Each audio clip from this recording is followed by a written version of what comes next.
सोची है और हार्मुज जल संधि के अंदर अभी क्या क्या चीजें हो रही है, और अमेरिका झूठ बोल रहा है कि वो बहुत जल्दी लौट जाएगा, एक्चुअल अमेरिका ग्राउंड इन्वेजन की तैयारी कर रहा है। तो एक एक करके समझते हैं कि इस हार्मुज के पास, इस फारस की इस खाड़ी में आखिर क्या चल रहा है। देखिए, अमेरिका जो है वो फारस की जल खाड़ी को खुलवाने के लिए और ये हार्मुज को खुलवाने के लिए अपने 5,000 नौसैनिकों को, मरीन कमांडो को यहां भेज रहा है। तो आखिर यहां उतारेगा कैसे? इसके लिए उसे एक ऐसी जहाज की जरूरत है जिसे एम्फीबियस एयरक्राफ्ट कहते हैं। ये क्या करते हैं सब, ये एम्फीबियस एयरक्राफ्ट में, जिसमें यूएसएस वास्प है और यूएसएस त्रिपोली है, ये जहाज क्या करते हैं सब, ये 7th फ्लीट के हिस्सा है सब। ये कई डेक के होते हैं, कई लेयर के होते हैं, का जगह होता है, बख्तरबंद गाड़ियां होती हैं, ग्राउंड अटैक के लिए सारी सामानें रखे रहते हैं। तो ये एयरक्राफ्ट कैरियर से थोड़ा छोटा होता है लेकिन बड़ा काम कर देता है, और इसके ऊपर से लगातार जहाजों को उड़ा उड़ा के भेजा जाता है। अब जो जहाजों में फ्यूल खत्म हो गया है या मिसाइल भरनी है तो ऊपर नहीं भरते, यहाँ साइड में देखिएगा हैंगर होता है। ये लोग क्या करते हैं, इसको डाउन करते हैं और इसके अंदर वाले रेक में लेके चले जाते हैं। तो जैसे जो उतरा उसको इधर से अंदर भेज देंगे, उसमें सारा सिस्टम लोड होगा, मिसाइल, गोली बारूद, बंदूक, और फिर इसको इधर से ले आके निकाला जाएगा यहाँ पे। तो ये कंटिन्यू फ्लाई कराते रहते हैं। इसके अंदर लगभग 5,000 सैनिक रह सकते हैं। इन 5,000 सैनिकों को लेके एक बार में इसमें चला जाता है। इसमें गाड़ियां, ट्रक्स वगैरह सारी चीजें लोड हो जाती हैं, जिससे कि एक युद्ध करने में इन लोगों को आसानी हो। और इन सैनिकों को वहां रहने के लिए, सोने के लिए, उनके आराम करने के लिए, खाना बनाने के लिए मेस रखा जाता है जहां वो खाना पीना बना सके। वहां इंफोटेनमेंट सिस्टम होता है, इनका जॉगिंग के लिए जिम वगैरह सारी व्यवस्था रहते हैं। कोई बीमार पड़ गया तो सबके लिए हॉस्पिटल वगैरह सब रहता है। इसके अंदर क्या होता है, इसके अंदर गाड़ियां होती हैं, टैंक होता है, हवर क्राफ्ट होते हैं। ये सब एम्फीबियस होते हैं जो पानी पे भी चल सकते हैं और जमीन पे भी उतर सकते हैं, और इसी में सेना वगैरह सब रहती है। ऊपर लड़ाकू जहाज और हेलीकॉप्टर रहते हैं। तो ये किसी देश के आगे रुककर मरीन कमांडोज के लिए सबसे बेस्ट जगह प्रोवाइड करता है। अब इसमें समझते हैं, जब इतनी भारी भरकम लाव लश्कर है इसके अंदर, तो इसकी सुरक्षा देना भी जरूरी होता है। तो इसकी सुरक्षा चारों ओर से दिया जाता है। जहाज के बाएं साइड को हम कहते हैं पोर्ट, और दाहिने साइड को बोलते हैं स्टारबोर्ड, पीछे को बोलते हैं स्ट्रेन, और सामने वाले हिस्से को बोलते हैं बो। ये लेफ्ट साइड हमेशा याद रखिएगा, लेफ्ट साइड को हम पोर्ट कहते हैं। इसको याद रखने का ट्रिक भी है, लेफ्ट में 4 अक्षर होता है और इसमें भी 4 अक्षर होता है पोर्ट में। अब बाकी राइट साइड को हम लोग बोलते हैं ये बोट, ये स्टारबोर्ड, आगे बो और पीछे स्ट्रेन। इन चारों ओर से रक्षा करने के लिए इसके कई जगहों पे अलग अलग मिसाइलों की सिस्टम लगी होती है, जिसे हम क्लोज इन वेपन सिस्टम कहते हैं। Close in weapon system automatic fire करता है अगर दुश्मन इसके ऊपर कोई मिसाइल दाग दे तब। ईरान का कहना है कि आओ हम इंतजार कर रहे हैं, हम इसी पे मिसाइल मारेंगे। ईरान क्या करेगा, पहले 200 ड्रोन भेज देगा, फिर 200 छोटी मिसाइलें भेज देगा, उसके बाद बैलिस्टिक मिसाइल भेज देगा। भैया कोई ना कोई तो लगेगा, उड़ जाएगा ये। तो इसको भी खतरा है, लेकिन ये चल चुका है ईरान की ओर वहां पर हमला करने के लिए। अपनी सुरक्षा के लिए क्लोज इन वेपन सिस्टम में क्या क्या वेपन सिस्टम रखता है तो समझिएगा। वो 116 रैम मिसाइलें रखता है, और ये जितनी मिसाइलें हैं ये इसकी 2 सेट आगे रहते हैं, 4 सेट बीच में और 4 सेट पीछे रहते हैं, यानी टोटल 8 सेट ये मिसाइलें होंगी। जितना बोलेंगे वो सबका 8 होगा, 2 आगे 2 पीछे 4 और 4 बीच में 8 होगा।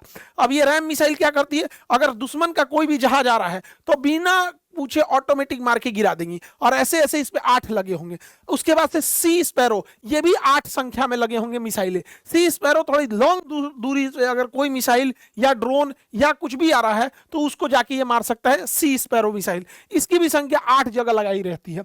अब उसके बाद पॉलेक्स जो close in weapon system firing gun है, इसकी भी संख्या बहुत ज्यादा होती है। सबकी संख्या 8-8 की होगी, चारों डायरेक्शन में रहेगा हर जगह पे, चाहे कहीं से भी कोई आए। और ये जितने मिसाइल सिस्टम है ये 80 डिग्री ऊपर तक मार सकते हैं और 20 डिग्री नीचे तक मार सकते हैं, यानी हवा से भी कोई आएगा तो मारेंगे और पानी में से भी कोई आएगा तो उसको भी ये मार देंगे।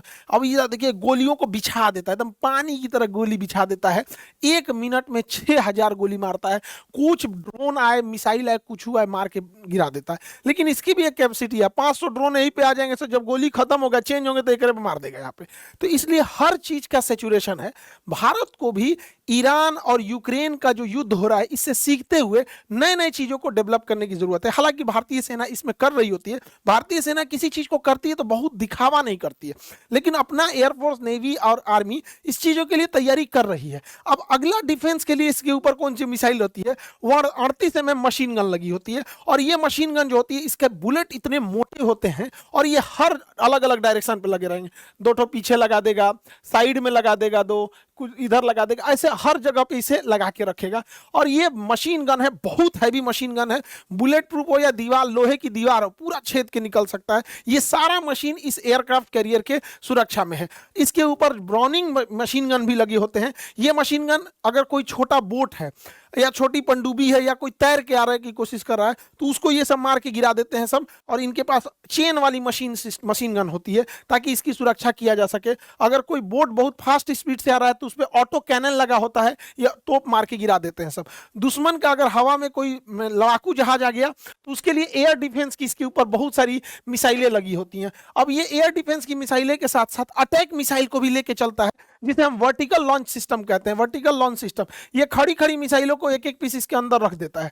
अब आप गौर करके देखिएगा, ये जो ढक्कन दिख रहा है इस सब में, ढक्कनों में एक एक मिसाइल है सारे में। अगर इसे अटैक करना है तो सब में से एक एक निकलेगी, इसी तरह से आराम से निकलेगा और जाके कहीं पे भी मार देगा। तो ये चलता फूटता पूरी तरह से ऑर्डिनेंस फैक्ट्री है ये। अगर अमेरिका के इस एम्फीबियस जहाज को कोई डुबाने के लिए पनडुब्बी आएगी तो पनडुब्बी की खासियत क्या होती है, वो पानी के अंदर होती है और इसे साइलेंट किलर कहते हैं। तो जैसे पनडुब्बियों का पता चलेगा, ये जहाजें अपने साथ पानी के अंदर चलने वाली मिसाइलों को लेकर चलते हैं। तो पानी के अंदर चलने वाली मिसाइलों को टारपीडो कहते हैं। तो ये लोग टारपीडो लॉन्च कर सकते हैं। टारपीडो जब लॉन्च कर देते हैं तो ऊपर टारपीडो ट्यूब होता है, वहां से लॉन्च कर देते हैं और टारपीडो जाके इसे हिट कर सकता है और पनडुब्बी को भी मार सकता है।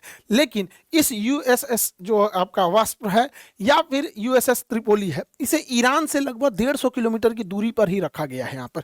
और यहाँ पे जो हैंगर होते हैं, यहाँ से जहाजों को रेडी करके नीचे ले जाके अंदर ले जाते हैं, जिसमें सारी फ्यूलिंग सिस्टम होती है। दो दो हैंगर लगे होते हैं और अंदर का सिस्टम देखिए, जो हैंगर के अंदर का है, ये लिफ्ट लेके इसे अंदर आया है और अंदर का पूरा ये सिस्टम है। जब इसमें पूरी मेंटेनेंस हो जाएगी, फ्यूल, हथियार, गोला बारूद सब भर दिया जाएगा तो फिर इसे हैंगर के बाहर ले आया जाएगा और फिर इसे हैंगर से ऊपर खींच के और रेडी, जो ऊपर जो भी जहाजें रहती हैं वो रेडी फॉर फाइट रहती है।